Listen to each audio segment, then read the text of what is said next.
Saiatuko naiz beste bat. 10 aldiz egin dut jada eta hau ez da funtzionatzen. Beti 0an geratzen da. Ez dakit zer egin. Saiatuko naiz beste bat.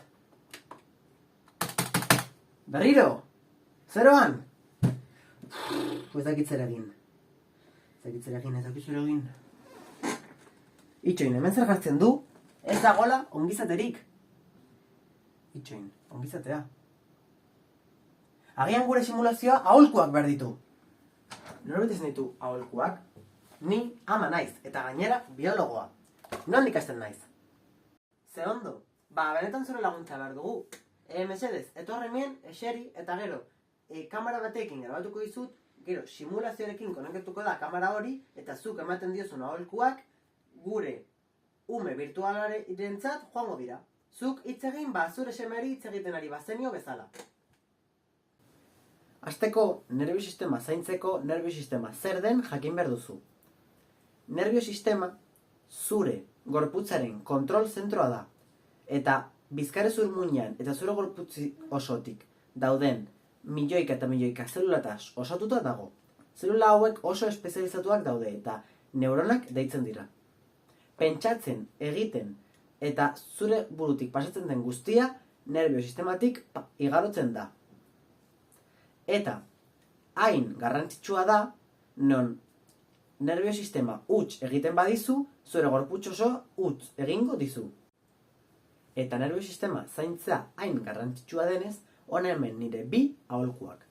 Lehenengo aholkua drogarik ez kontsumitzea da.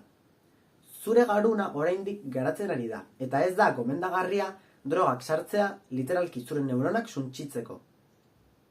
Gainera, zenbait drogek zure burmuinan behin betiko alterazioak sortu ditzakete.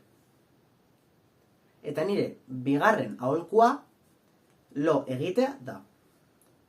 Ondo lo egiten ez badezu, umore aldaketak izan ditzakezu. Eta gainera, zuk lo egiten ari zaren bitartean, zure metabolismoa garatzeko hormona isuritzen du.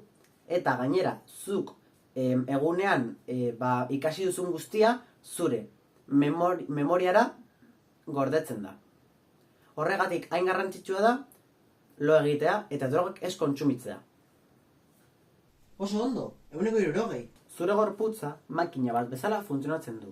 Eta makina guztiek erregaia behar dute. Baina ez untxitu zure gorputza ultraprozesatuekin. Nutrizioa ez da bakarrik jatea.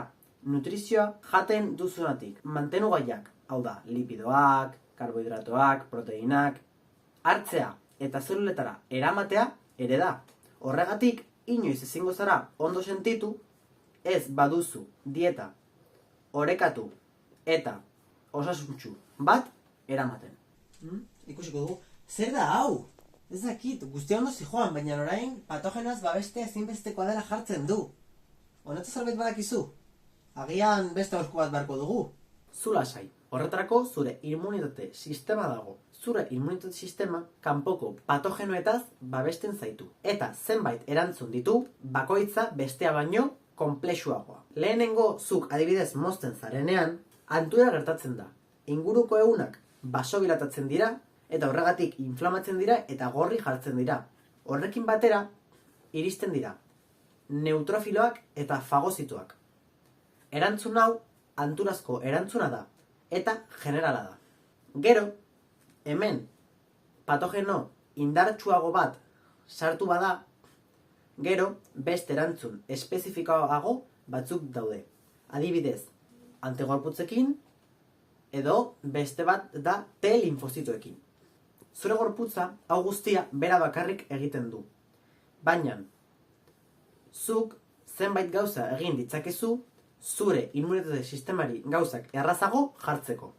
Lehenengoa da, higiene on bat eramatea, eta bestea, zure gorputza mozketaz edo zaurietaz babestea da.